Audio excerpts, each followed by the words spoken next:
Alerte maximale sur un tronçon de l'autoroute A7. Véhicule à contresens. Ce véhicule à contresens roulerait sur les mêmes voies que vous, mais face à vous, soyez vigilants pour l'instant. Le patrouilleur, les services de secours sont partis à la recherche de ce véhicule. Pour les gendarmes du peloton motorisé de Chana, il y a urgence. Il y a risque de collision mortelle. Deux voitures de la gendarmerie roulent côte à côte à vitesse réduite, à l'affût du véhicule qui devrait arriver face à eux. Mais après plusieurs kilomètres, aucun contresens n'est à signaler. Alors qu'ils arrivent à la barrière de péage de Vienne, les gendarmes repèrent 7 voitures blanches garées sur la bande d'arrêt d'urgence. Ils décident d'inspecter le véhicule. Au volant, un cinquantenaire. Bon monsieur, mettez vos mains en évidence ça. Les mains. Vous faites quoi là? C'est de l'autre côté de votre pièce d'identité. C'est Christophe, le lieutenant du peloton, qui dirige le contrôle. Vous avez consommé un petit peu d'alcool monsieur, hein? Ça se sent, hein? Ok, vous êtes rentré où là? Sur l'autoroute? Vous êtes rentré où? À Chana? Oui, voilà. Vous êtes rentré à Chana? Je suis arrivé là, et du coup, Vous n'avez pas d'argent? Voilà. D'accord, vous n'avez pas d'argent. Et donc, du coup, j'ai D'accord. Et là, vous étiez un peu fatigué, donc vous avez commencé un peu... vous endormir. D'accord. Là, tranquille. En clair, l'homme n'avait pas d'argent pour payer le péage. Il reconnaît s'être garé, mais pas d'avoir roulé en contresens. La voiture est stationnée sur le parking du péage. Elle restera garée jusqu'à nouvel ordre. Le chauffard, lui, est emmené dans les locaux des gendarmes. Il va devoir s'expliquer, mais avant cela, Ici, dans la petite de tout, s'il vous plaît. il va être soumis à l'éthylotest. Allez, on reste concentré. Vous prenez une bonne aspiration. Oui. Bloquez tout. Et vous soufflez. Allez-y, c'est parti. C'est parti, doucement. Encore. Stop. Impeccable. Putain. Parfait. Parce que là, j'ai tout. C'est bien. Là, j'ai tout dégagé, là. C'est bien. Ce monsieur est visiblement très content de sa performance. Il réalise d'ailleurs en quelque sorte un très bon score. 0,74. Oui, 0,74. Ça fait presque 1,5 g. C'est beaucoup. Oui, c'est beaucoup trop. Est-ce qu'il y a quelqu'un... 0,74 g par litre d'air expiré. C'est 3 fois la limite autorisée de 0,25 g. C'est un délit et une suspension de permis immédiate. On va basculer côté bureau. Mais les gendarmes vont vite s'apercevoir que son permis, ce chauffard l'a déjà perdu. Ça marche. Retour au peloton motorisé de Chana. Le chauffard alcoolisé qui roulait en contresens va être entendu. Allez-y, on va s'asseoir là. Le lieutenant a découvert que l'individu était un récidiviste. Son permis est suspendu et il a été condamné à 2 mois de prison avec sursis pour conduite en état d'ivresse. La voiture est là. La voiture, mon fils. Et le fils, il est où? Mon fils, il est parti en... Justement, mon fils, il est parti en vacances. Et moi, il ne voulait pas me porter la voiture. En sachant que j'avais pas de permis. Et moi, j'ai profité le jour qu'il est parti en vacances. La veille, j'ai pas les clés. L'homme est trop ivre pour que les gendarmes l'entendent. Comme personne ne peut venir le chercher, il va passer la nuit à la gendarmerie, le temps de retrouver ses esprits. Pour ce soir, je vous explique. Oui. Voilà comment ça va se passer. Vous êtes alcoolisé, vous conduisez avec un véhicule alors que vous n'êtes, en ce moment, vous n'êtes pas titulaire du permis de conduire. Vous êtes en mesure de suspension du permis de conduire. Oui. D'accord? Vous allez rester avec nous ce soir. J'ai pas déconné des fractions, moi.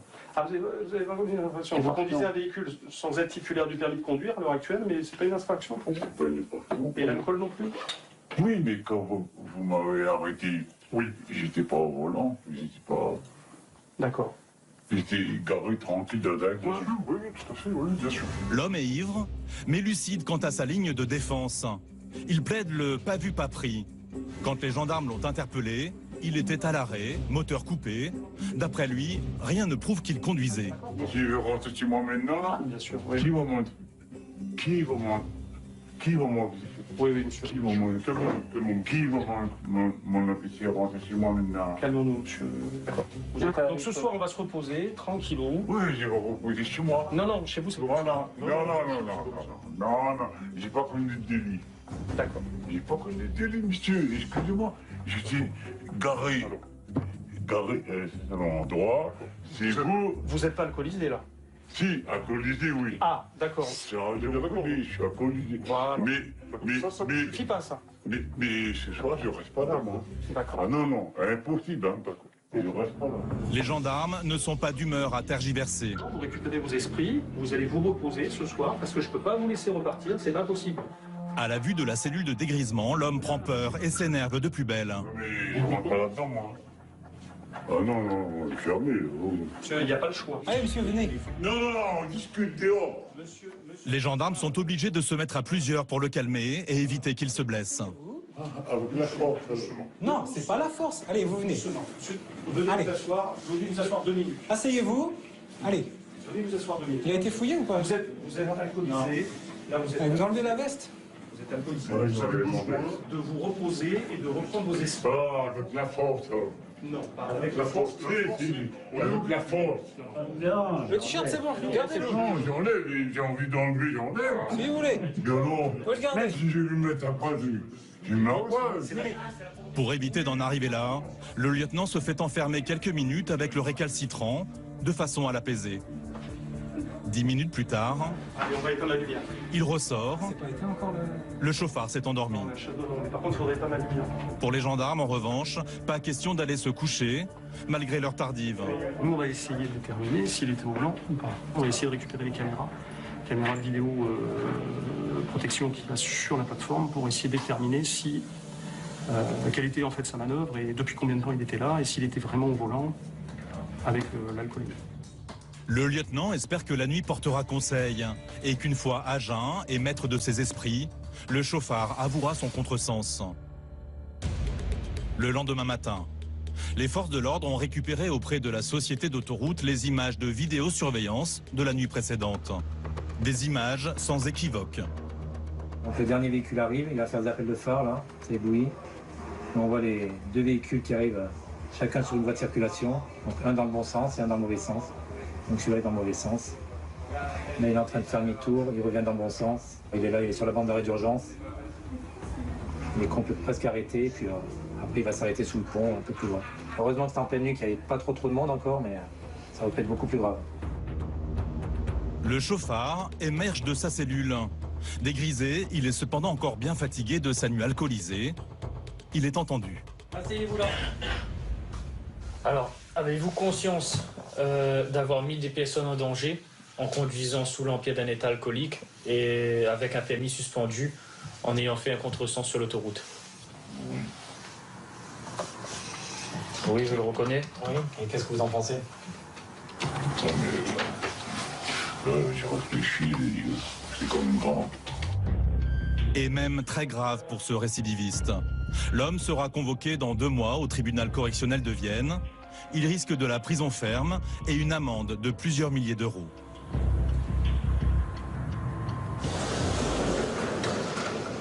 Il est 10 h du matin. Une opération se met en place. Francis, 49 ans, dont 29 en gendarmerie, se prépare. Sa particularité, il est l'un des 4 motards du peloton. Pour la mission du jour, il est accompagné d'un autre motard et d'un équipage en voiture.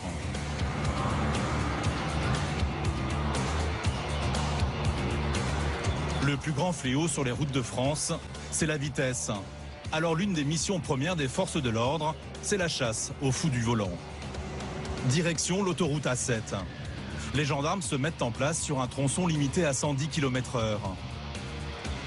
Ils ne vont pas attendre bien longtemps pour constater un premier excès de vitesse. Posté à quelques kilomètres en amont, Laurent.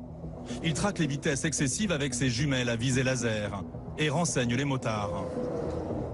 BMW noir 161. BMW noir. Ok. La voiture noire passe devant les motards qui la prennent immédiatement en chasse. 161 km/h au lieu de 110, c'est 50 km/h au-dessus de la vitesse autorisée. Rétention de permis assurée.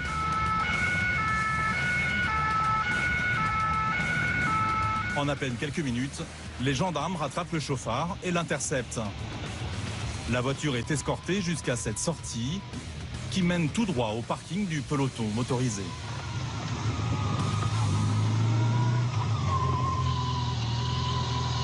sécurisation aussi. C'est la voiture à mon oncle, je vais juste appeler mon oncle pour la carte. Oui. Donc vous êtes pris à la vitesse, monsieur? Oui. Vous le savez? Je le sais. Vous pensiez être à combien? Je sais pas du tout. C'est pas. 161 pour 110. Pour 110, alors vive de l'assurance. Mais le jeune homme poursuit son appel et ne semble pas perturbé plus que ça par son interpellation. Il a même le sourire quand il annonce à son oncle qu'il vient d'être contrôlé avec sa voiture à 161 km/h. Là, c'est rétention immédiate du permis de conduire. À partir de maintenant, vous n'avez plus le droit de conduire. À partir de maintenant. Le jeune homme ne conteste pas l'infraction. Il faut dire que ce n'est pas la première fois qu'il perd son permis. J'ai eu des soucis pendant. Pareil? Ouais. Vitesse aussi? Apparemment, ça sert pas de leçon.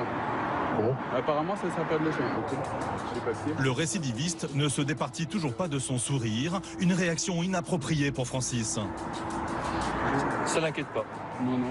Peut-être pas compte, hein, qu'il va plus pouvoir rouler. Alors, réaction blasée ou sourire nerveux? Ah ouais, c'est pas le sourire, ils font leur métier aussi. On pense à notre sécurité, hein. On va aller avec mon petit frère. Celui va conduire à notre place. Les motards passent le relais à leurs collègues pour la suite du contrôle et repartent se positionner sur l'autoroute. Pour eux, un contrevenant chasse l'autre. À peine le temps de se remettre en place, un nouvel excès de vitesse est signalé. Non, passe devant, je l'ai vu encore. Et pas par n'importe quel véhicule. Une voiture de course. Ferrari gris 137. Ferrari gris 137. Gris clair ou gris foncé? Il doit pas en avoir 40 000. Quelques secondes plus tard, le bolide gris clair passe devant eux. Francis et son collègue accélèrent fort à la poursuite du pilote qui a eu le pied un peu lourd.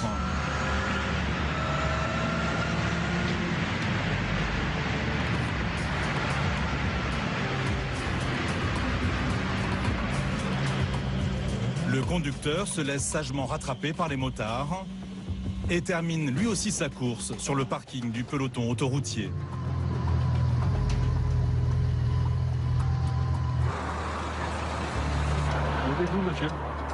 Le Saint-Raphaël, je viens de récupérer le véhicule. Au niveau de l'attestation d'assurance, tout à fait conforme. Donc on va rédiger une contravention, ça sera 90 € 2 points. D'accord? Que vous recevrez à votre domicile d'ici une semaine à 10 jours. Oui, je serai là. Allez, on revient. Allez, vivement la révolution. Allez. Bien sûr, vous êtes prêts pour la révolution? Moi, oui, mais beaucoup d'autres ne le sont pas. Il faudra faire des sacrifices. Non, parce qu'on paye des impôts, on paye tout. Là, c'est du racket. C'est du racket sur une autoroute. Dans une autoroute, dans une descente très large, avec peu de circulation, excusez-moi, et après on passe à 130. Et avant, on était à 130, vous voyez? 130, 110 devant 2 km et 130. Allez, c'est pas grave. Ce n'est pas grave, la révolution attendra donc encore un peu. On sait que c'est scandaleux d'être verbalisé pour la vitesse. Ouais, pour ça, avec ce genre de véhicule, on fait attention. On ne prend aucun risque, mais vraiment aucun risque. Je vous assure, aucun risque. Jusqu'à quelle limite vous prenez aucun risque? Hein? Jusqu'à quelle limite vous prenez aucun risque? Sur une autoroute comme ça, avec une voiture comme ça, c'est comme, excusez-moi, si je roulais avec une autre voiture qui à 90. Et puis, non, je fais attention. Je fais attention aux autres surtout. Parce que le problème, c'est pas moi, ce sont les autres. Il y a des bons conducteurs et il y a, malheureusement, vu l'âge, il y a beaucoup de mauvais. Voilà. Cet entrepreneur à la retraite tente maintenant d'émettre un doute sur la fiabilité des radars. Comment? À Paris, Ah, ils sont vérifiés tous les ans, donc il n'y a pas de souci. il n'y a pas de voiture pour augmenter la vitesse. Alors, maman, bébé. L'homme n'insiste pas davantage. Il n'échappera pas à la sanction. C'est sa première contravention avec cette voiture. Ah, vous l'achetez? On a le récupérer. 24 octobre, ouais. Ok. Ouais, il est baptisé. En attendant, il doit s'acquitter de 90 € et faire le deuil de 2 points avant de repartir. Allez, bonne journée quand même. Du coup, et certainement pour faire bonne figure devant la maréchaussée, l'homme repart piano sur son monstre mécanique de 400 chevaux et fait jouer, tout en sourdine, la petite musique de son moteur V8. Il en est un autre qui a l'humeur musicale ce matin.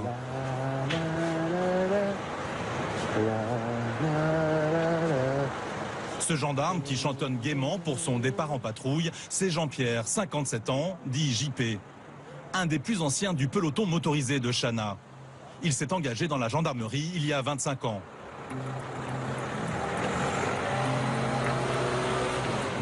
Aujourd'hui, il fait équipe avec une jeune recrue du peloton. JP va lui faire bénéficier de son expérience. Ralenti, tu te mets là, sur le zébra. Et pas de doute, le patron, c'est lui. Là, avance là. Avance. Stop. S'il sort à Chana, on le voit là. Si on le voit là. Tac. L'équipage se positionne sur une bretelle d'accès à l'autoroute pour une mission bien précise. Alors on nous signale une 306 blanche, donc dans un drôle d'état, puisqu'elle n'a pas de capot à l'avant. Et le conducteur ferait des zigzags, soit il serait au téléphone, soit il y a d'autres raisons, mais bon, là on ne sait pas. Bon, là il devrait pas tarder à arriver. Quelques minutes de patience. Le véhicule signalé est en vue. C'est censé intervenir.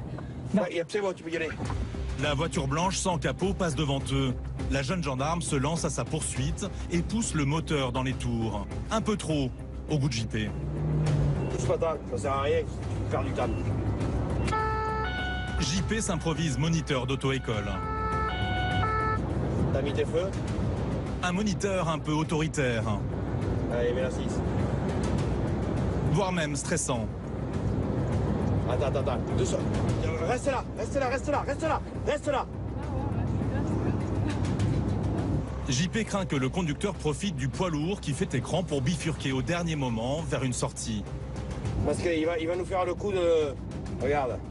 Finalement, dans une manœuvre plutôt osée, il se gare sur une aire de dégagement. Mets-toi devant. Au volant, un jeune homme. Ouais, attention à toi. Bonjour monsieur. Qu'est-ce qui vous arrive? Mon capot qui s'est arraché sur l'autoroute. Ouais. Dégoûté. Et comment ça vous est arrivé ça?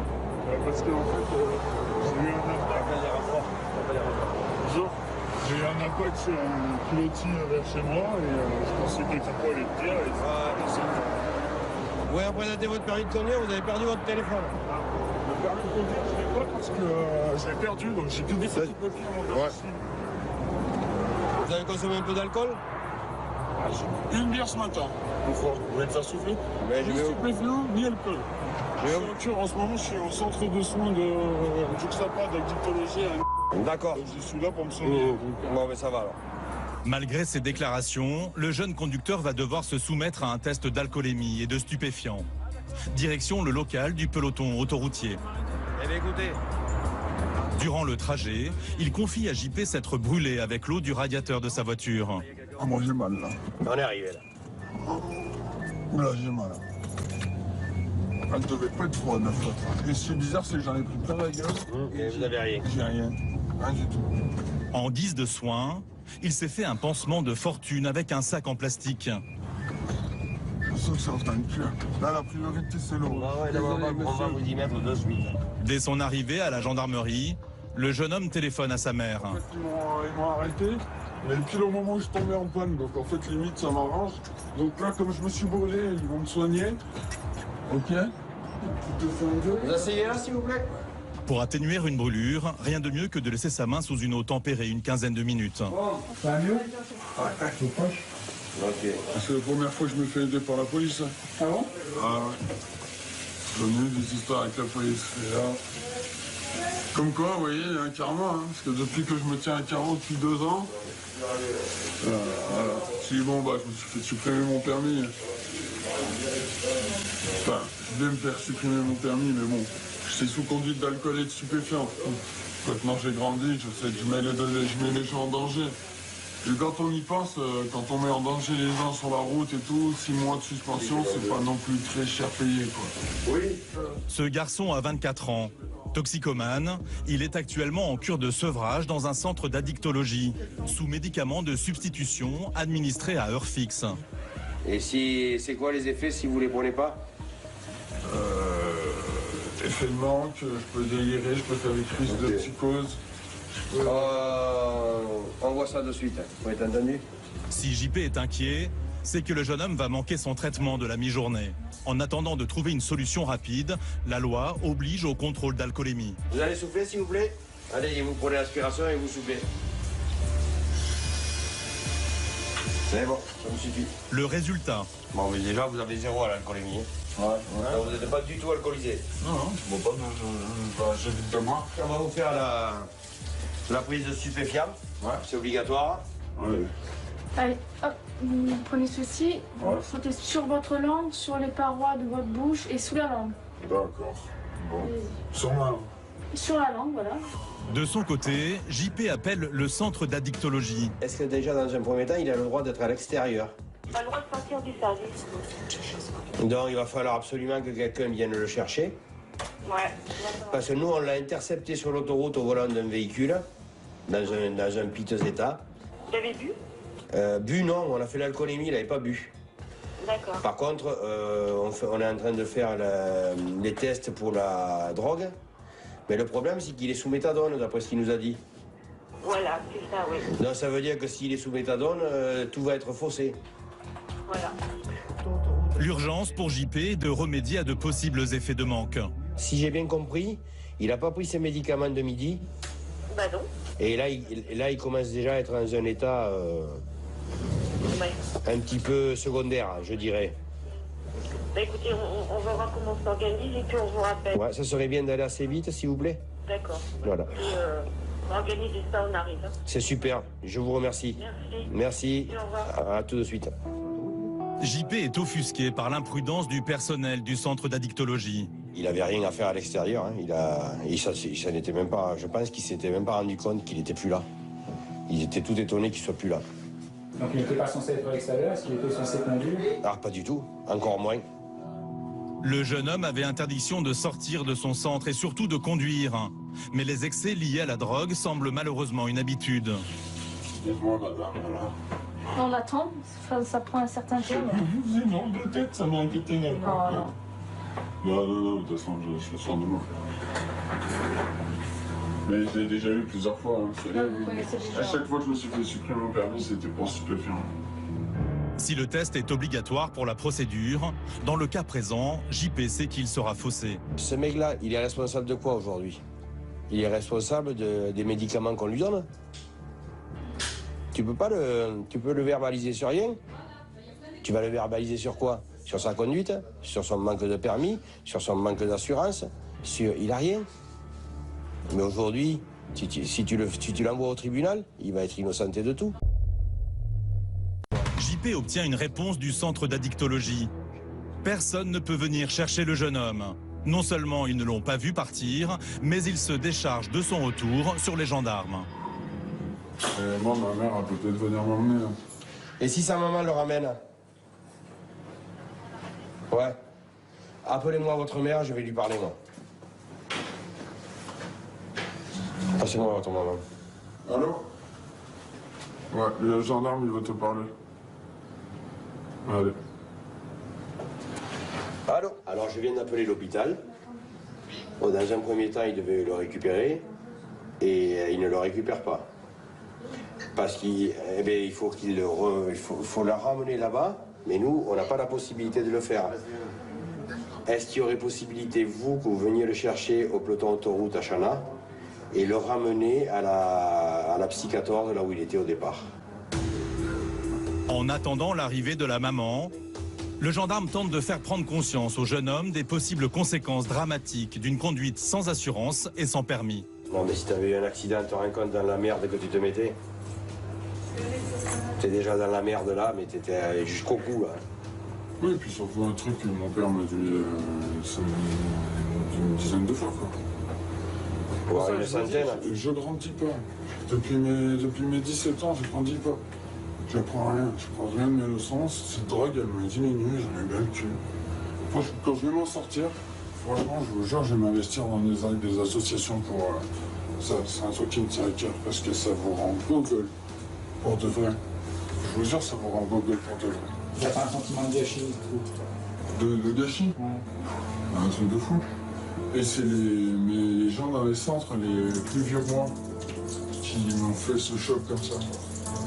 Parce que je vois des gars de votre âge qui n'ont rien. Ils n'ont rien. Ils n'ont rien fait de leur vie. Et moi, je peux pas. De toute façon, je l'ai déjà dit. Hein, à la base, j'allais dire mes 24 ans. Eh oui, mais après, on repousse toujours. Ouais, mais si à mes 30 ans, ça sera trop tard. Moi, j'ai une il faut que tu... C'est maintenant, c'est dans l'année. Moi, je le fais pour moi, mais après le truc... Non, pour tes parents surtout. T'as vu dans quel état ils sont? Pour moi et ma mère. Vous savez que ça me rendrait tout l'argent que j'ai dépensé dans le truc. Vous achèteriez une BMW. Mais bien plus que ça, je vous jure. Je vous jure. Et puis aussi, j'ai eu des dettes envers des dealers que mes parents m'ont effacé. Mes parents, je leur dois 8 000 euros. Combien? 8 000. Parce qu'ils ont le cash plus, ces gens-là, ils viennent menacer votre famille et tout. Enfin. Vous savez, de parler de la drogue et tout, je le fais à chaque fois, vous savez pourquoi? Parce que depuis que j'ai compris ça avec les psychologues et tout machin, je l'exorcise et ça me fait vraiment du bien. Vraiment du bien. Mais moi, tu sais ce que j'espère aujourd'hui? C'est que le fait qu'on t'ait arrêté, que ça te fasse arrêter. J'espère pour toi. Et pour tes parents surtout. La mère du jeune homme est arrivée. Bonjour. Bonjour. Bon, tout à l'heure, s'il te plaît. On y va? Merci, au revoir. JP est loin d'être insensible au cas de ce jeune homme. Je suis le père d'un gamin qui a le même âge que lui et je m'imagine dans sa situation et je me dis que les parents ils doivent vivre des moments effroyables, quoi. Et c'est vrai que ça, quelque part ça me touche un petit peu parce que tu te dis que tu pourrais être dans cette situation-là, quoi. Voilà. JP et ses collègues sont des professionnels de l'intervention. S'ils sont parfois touchés par des situations auxquelles ils sont confrontés, ils ne se laissent pas pour autant submerger par leurs émotions. À l'inverse, ils ne sont pas désabusés et veillent à accomplir leur mission sans faillir. L'autoroute A7 est le domaine d'action privilégié des gendarmes du peloton motorisé de Chana. Ils veillent sur une portion de bitume de 38 km. Les hommes et femmes qui y sont affectés sont des spécialistes de la lutte contre les infractions routières. En 2018, ils sont intervenus 651 fois sur leur secteur. Alcool, vitesse, imprudence, les accidents sont fréquents.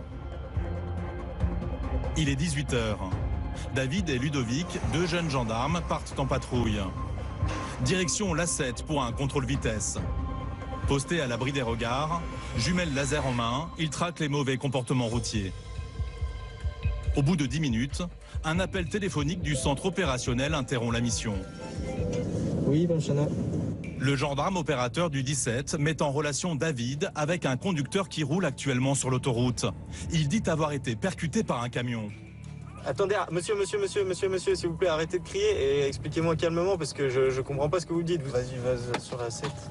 C'est un camion qui vous a percuté? Et vous êtes en train de le suivre? C'est quoi votre voiture? 406 grise claire. Le conducteur de la 406 gris clair a noté sa position. David et Ludovic ne sont pas très loin de lui. Ils s'engagent sur l'autoroute. Quelques minutes plus tard, sur la voie de droite, 406 à droite, c'est pas ça? le conducteur fait de grands signes aux gendarmes afin de manifester sa présence. Il fait le con aussi, lui. Il ne suit plus le camion, mais le précède. Le camion le colle dangereusement.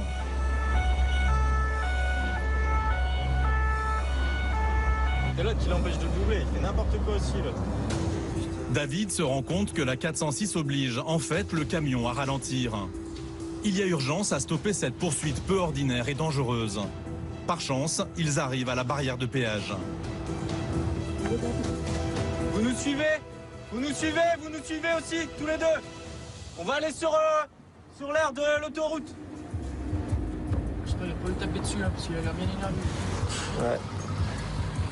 Dans la 406, le conducteur semble effectivement bien agité. Tu parleras au mec du camion et moi je prendrai l'autre à part pour pas qu'il se croise, pour pas qu'il s'embrouille. Gendarmes, 406 et poids lourds se garent sur le parking du peloton. Ludovic va immédiatement à la rencontre du routier.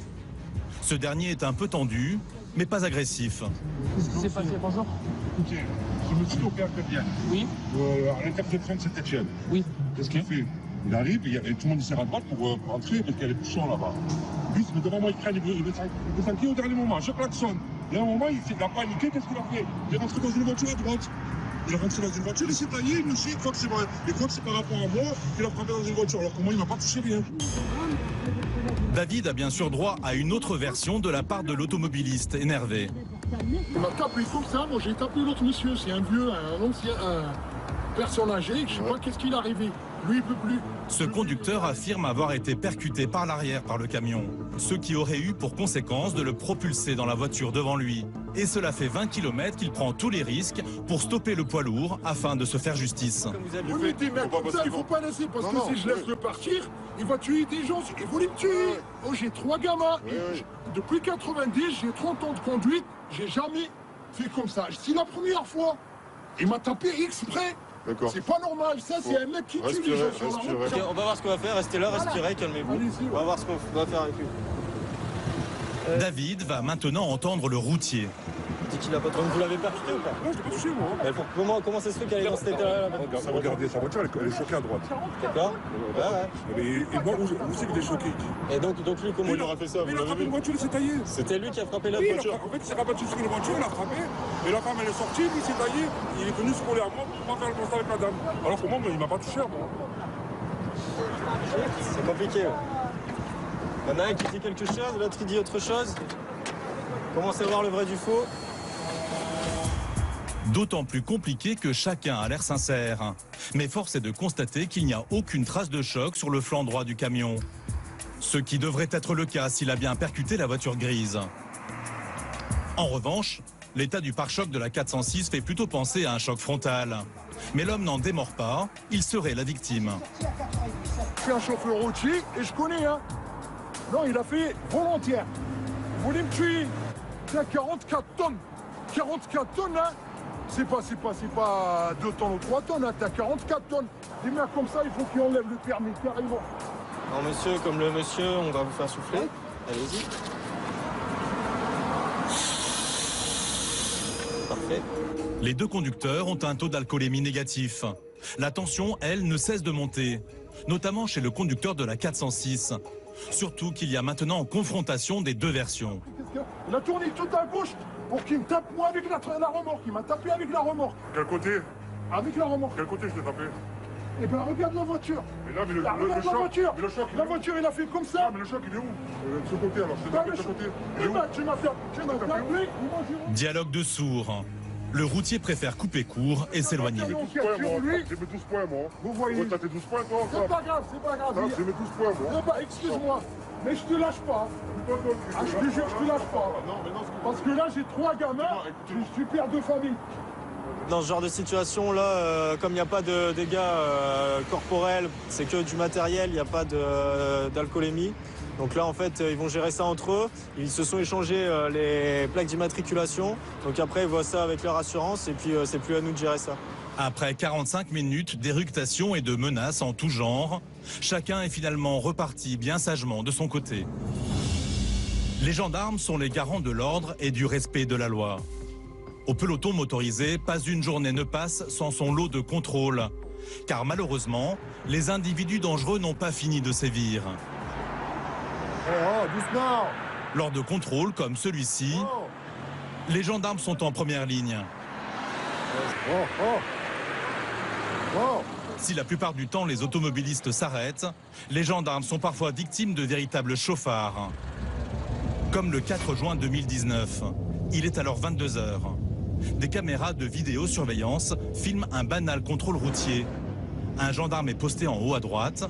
Tout à coup, une voiture le percute volontairement.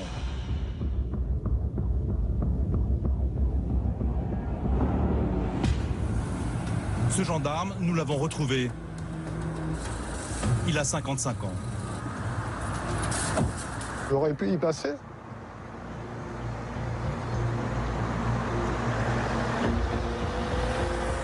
Parce que vous m'aurez vu les premiers jours, je peux vous dire que j'étais pas beau à voir. Après 4 semaines d'hospitalisation, ce rescapé a accepté de revenir sur les lieux du drame. Non sans une certaine angoisse. Sur ce rond-point, il a failli perdre la vie. J'étais ici, je passe des voitures, et j'en vois une arriver rapidement, là-haut. Je me suis avancé pour essayer de lui dire de se garer correctement. Et c'est là où lui, il n'a pas eu le temps d'attendre que j'arrive, qu'il vient sur moi. Et moi, j'ai pris la décision de me mettre sur ma droite pour l'éviter. Et manque de peau, il vient sur moi. Donc le réflexe que j'ai eu bêtement, c'est le réflexe, hein, de mettre mes mains devant le capot. Bon, il m'a tapé, hein, et j'ai tourné et je suis tombé sur la tête et le dos, juste là. Donc à peu près 13 mètres, hein, d'après ce qui a été mesuré. Donc voilà. Le choc a été extrêmement violent. Par miracle, le gendarme est sain et sauf, mais tout de même très amoché, son bassin est fracturé. Les premiers gestes que j'ai eus, c'est toucher mes jambes parce que j'avais mal au bassin. Oui. Après la main derrière la tête parce que j'avais pris un coup. Oui. Ça saignait. Il y a un médecin qui passait par là, m'a fait les premiers soins, plus ou moins. La justice ouvre une enquête pour tentative d'homicide et recherche le conducteur qui a tenté d'écraser volontairement le sous-officier de gendarmerie. Par chance, une autre caméra de vidéosurveillance, installée quelques mètres après le lieu de l'impact, a pu filmer sa plaque d'immatriculation. Le chauffeur est ainsi identifié. Le gendarme, lui, reste très choqué. Je voudrais savoir. Qu'est-ce que vous voudriez savoir? Pourquoi il a fait ça? Alors d'après lui, il dit il a eu peur, il avait bu, il avait peur de s'arrêter. Peut-être, je veux bien le croire. Mais alors pourquoi après aller brûler sa voiture? Je sais pas, vous foncez sur un gendarme, tout, bon ben vous arrêtez pas, ben, vous allez vous cacher, vous n'allez pas brûler votre voiture. Alors, la justice lui apportera-t-elle les réponses? Quelques jours plus tard, au tribunal correctionnel de Grenoble, le gendarme va assister au procès de celui qui a failli le tuer, accompagné de ses collègues de la brigade. On voit qu'on est soutenu. Donc voilà, que c'est, comme on dit tous, la gendarmerie c'est une grande famille et dans ces moments-là, on le voit. Le mis en cause assure qu'il n'avait pas vu le gendarme. Il plaide l'erreur de conduite. Mais pour l'avocat du sous-officier, sa version ne tient pas. C'est effectivement quelqu'un qui a volontairement voulu se soustraire, qui a volontairement voulu blesser un gendarme, qui a voulu s'enfuir. Il n'a pas freiné. Finalement, le chauffard sera condamné à 4 ans de prison. Une affaire symbolique. Aujourd'hui, le nombre de victimes au sein des forces de l'ordre explose, du jamais vu. Une augmentation de 15%. En 2018, près de 10 000 policiers et gendarmes ont été blessés durant leur mission.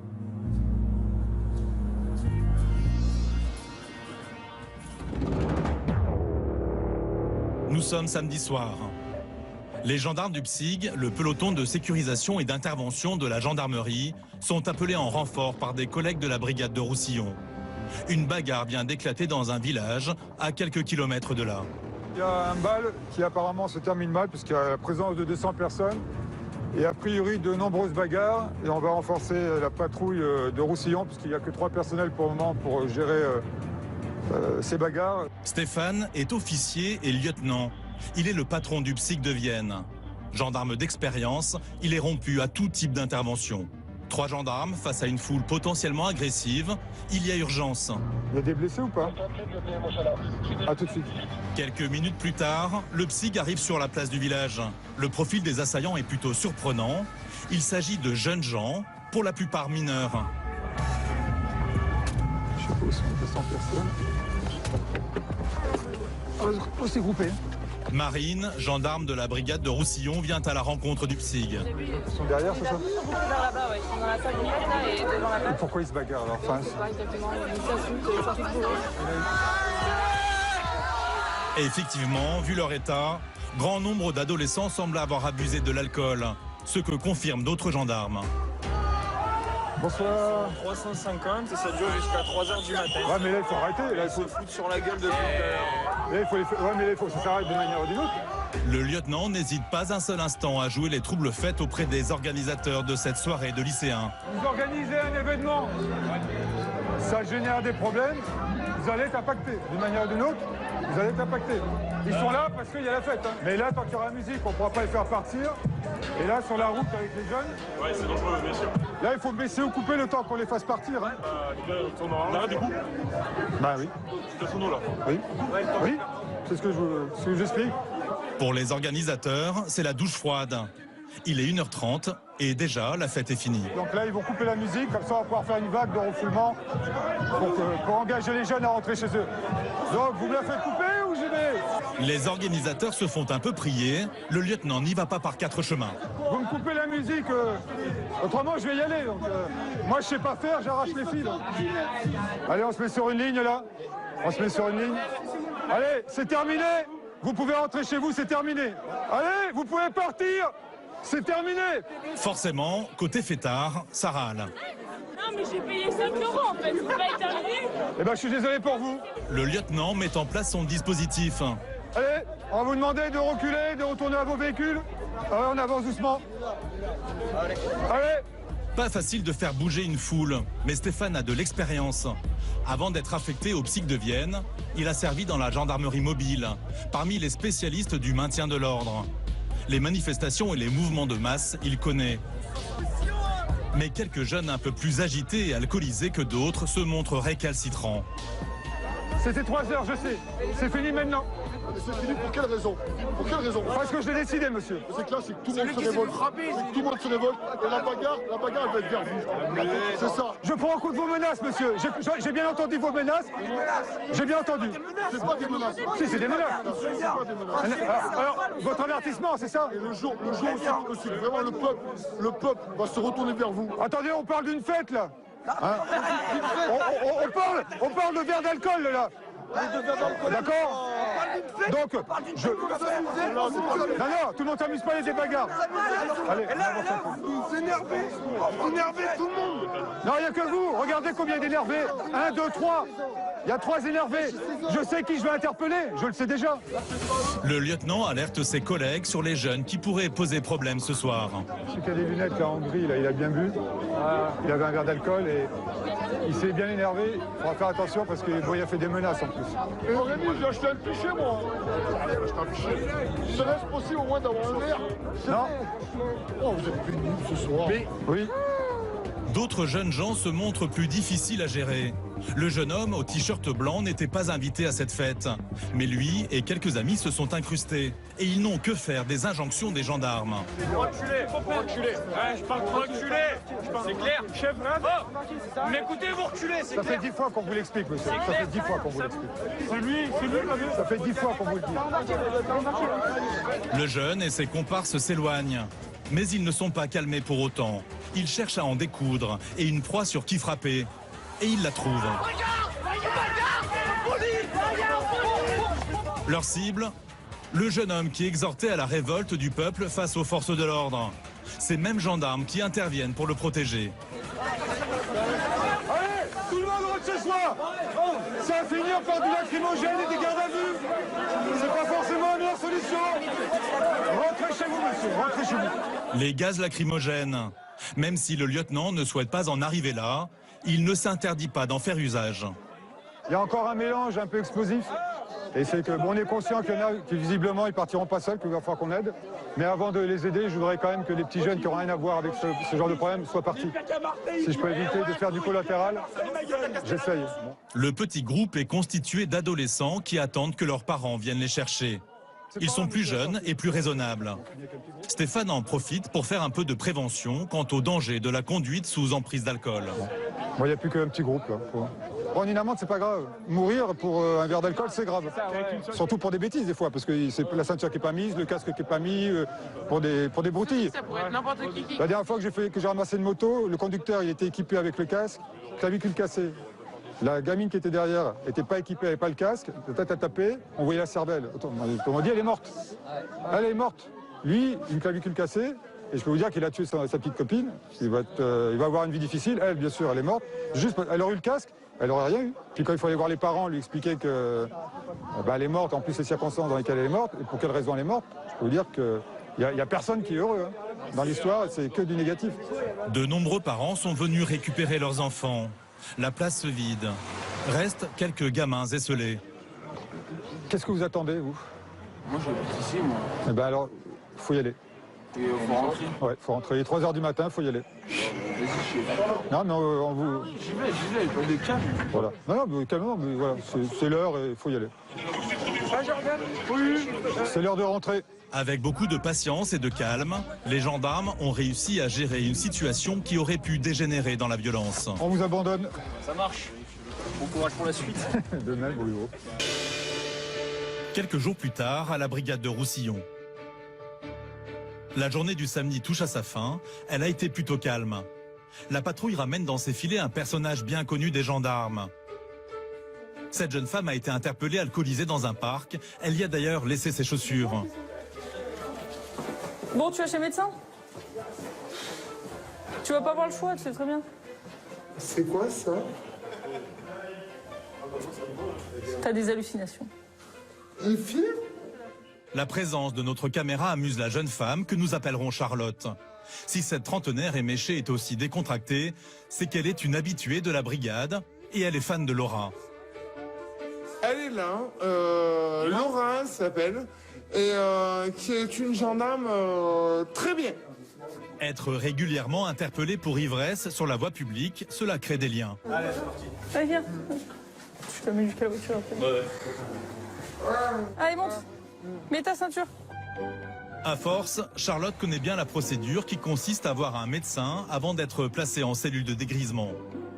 On la voit régulièrement 1 à 2 fois par semaine. Elle a vraiment l'impression qu'on est proche. Alors pas plus que ça, pas plus que d'autres gendarmes, mais avec moi ça s'est toujours bien passé. Après il y a des fois c'est compliqué. Mais c'est pas une amie. Non, c'est pas une amie, non. C'est quelqu'un que je vois régulièrement, ouais. Lui c'est qui? Ça doit être un de ses amis aussi. L'ami en question, c'est un SDF, compagnon du jour de la jeune femme. Ils se sont rencontrés l'après-midi même. C'est une femme un peu perdue qui a perdu ses enfants, on lui a enlevé ses enfants, qui s'est séparée et qui a tout perdu en fait, qui a plongé dans l'alcool et qui a plus que ça maintenant pour... S'il est quand même tôt, il doit être 4 heures là. Ça fait tôt quand même pour attaquer l'alcool. Retour des urgences pour Charlotte, un peu moins joviale à présent. Viens souffler. Maman, je refuse. Je refuse. Oh. Mais c'est un délit de refuser de se soumettre. C'est pas grave. On va pas te mettre ça en plus. Mettez tout ce que vous voulez, moi, ça. Allez, on te fait souffler. Non, à chaque fois, faut arrêter les conneries. Non. Pas. Charlotte est placée en dégrisement, le temps de retrouver ses esprits. T'as rien sur toi? Pourquoi tu fais ça? Allez, tu veux pas souffler, un petit tour au dodo? À tout à l'heure. Laura n'est pas insensible au déboire de cette jeune femme. Ça fait de la peine. Ça fait de la peine? Bon, c'est une pauvre personne, oui. C'est un peu malheureux de voir une personne qui est obligée de plonger dans l'alcool pour résoudre ses problèmes. Ça fait jamais plaisir. Hein. Et vous en voyez souvent des gens comme ça? Régulièrement, quand même. C'est un peu la misère sociale. Ah, mon Dieu. Il est particulièrement... Derrière la porte de sa cellule, Charlotte fait entendre sa voix. Qu'est-ce qu'elle raconte? Bon, elle lance des injures parce qu'elle nous entend dans le couloir.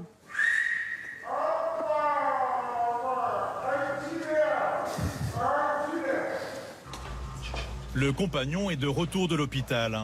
Il a droit au même traitement que sa nouvelle amie, sa nouvelle passion même, car il l'a dit aux gendarmes, il est amoureux.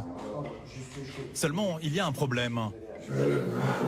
Allez, à tout à l'heure, monsieur. Franchement, si vous avez une cigarette qui tourne... Là, on n'en a pas. Pensez à moi. Très bien, on pense à vous. On pense très fort à vous.